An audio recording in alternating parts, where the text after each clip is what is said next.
Language is much more than just a means of communication. It's a powerful tool that shapes our thoughts, beliefs, and interactions with the world around us. Critical discourse analysis, or CEDA, delves into the intricate relationship between language and power, revealing how language can be used to influence, manipulate, and even dominate. This essay explores the evolution of CDA, its theoretical foundations, and its potential to uncover hidden power dynamics embedded within language. The roots of CDA can be traced back to the emergence of critical linguistics in the 1970s. Scholars began to question the assumption that language was neutral, recognizing that it could be used to reinforce social inequalities. Critical linguistics sought to expose how language could perpetuate bias, prejudice, and discrimination, particularly against marginalized groups.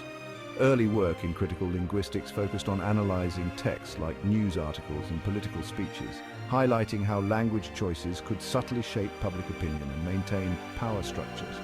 For example, critical linguistics researchers analyzed how media reports often use different language to describe protests, depending on whether the protesters aligned with or challenged dominant ideologies. This early work paved the way for the development of CDA, which would broaden the scope of analysis and deepen the theoretical understanding of language's role in society.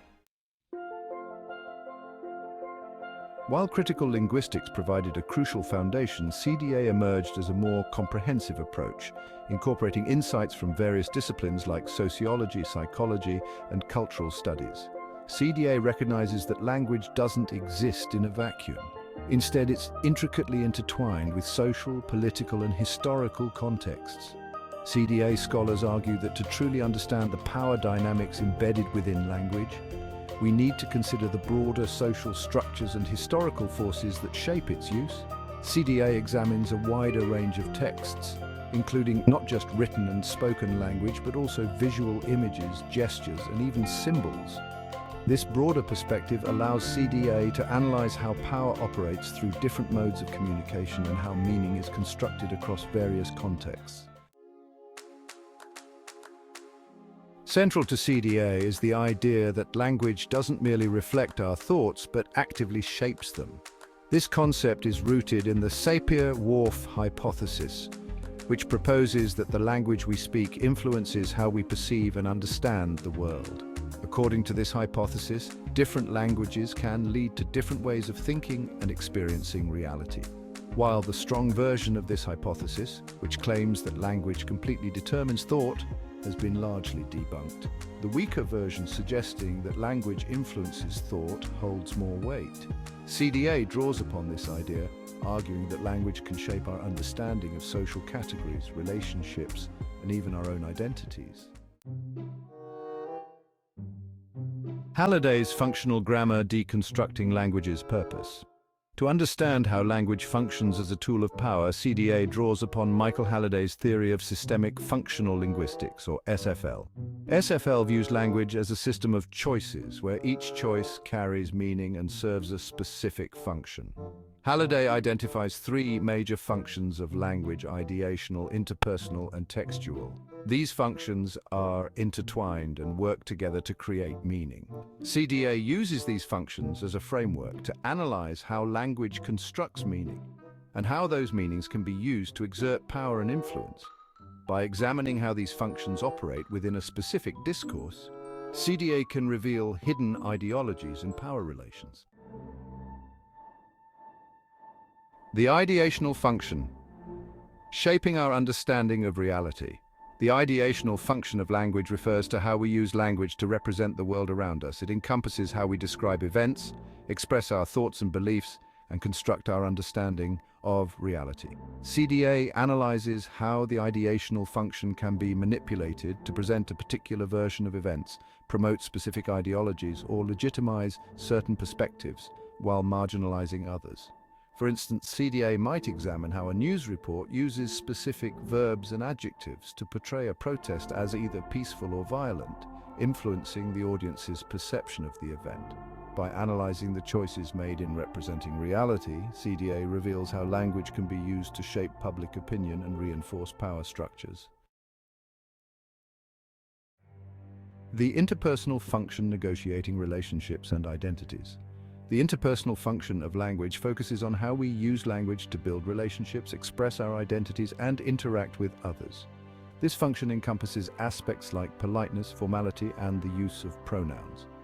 CDA examines how the interpersonal function can be used to establish dominance, reinforce social hierarchies, and perpetuate inequalities. For example, CDA might analyze how a manager uses formal language and avoids personal pronouns when addressing their team, establishing a clear power distance. This analysis can reveal how language choices contribute to maintaining workplace hierarchies and power imbalances.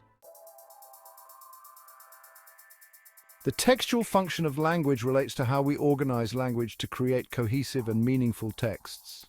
This function considers aspects like sentence structure, coherence, and the use of cohesive devices. CDA examines how the textual function can be used to guide the reader's interpretation, emphasize specific points, and downplay others. For instance, CDA might analyze how a political speech uses repetition and rhetorical questions to emphasize certain arguments and create a sense of urgency or persuasion. By analyzing the textual choices, CDA can reveal how language is strategically used to influence the audience and achieve specific persuasive goals. CDA provides a powerful lens for examining a wide range of social issues, including but not limited to media representation, political discourse, advertising, and education. By analyzing how language is used in these contexts, CDA can expose hidden power dynamics, challenge dominant ideologies, and promote social justice. For example, CDA has been used to analyze how racial bias is perpetuated through language in media coverage of crime, how gender stereotypes are reinforced through advertising, and how language is used to maintain power imbalances in educational settings. By uncovering these hidden power dynamics, CDA provides valuable insights for promoting more equitable and just societies. CDA is guided by a set of principles that underpin its analytical approach. These principles emphasize social problems, focusing on analyzing discourse that involves social issues and power imbalances, power relations, seeking to uncover how language is used to establish, maintain, and challenge power relations. Ideology, examining how language reflects and reinforces dominant ideologies, and how it can be used to challenge them. History, recognizing the importance of historical context in shaping language and discourse. And social change, aiming to contribute to social change by raising awareness of language's role in perpetuating social injustices. These principles provide a framework for conducting rigorous and insightful critical analysis of language and discourse. Language is a powerful tool that can be used to both reinforce and challenge social inequalities. Critical discourse analysis offers a valuable framework for understanding the intricate relationship between language and power, providing insights into how language can be used to perpetuate or dismantle systems of oppression.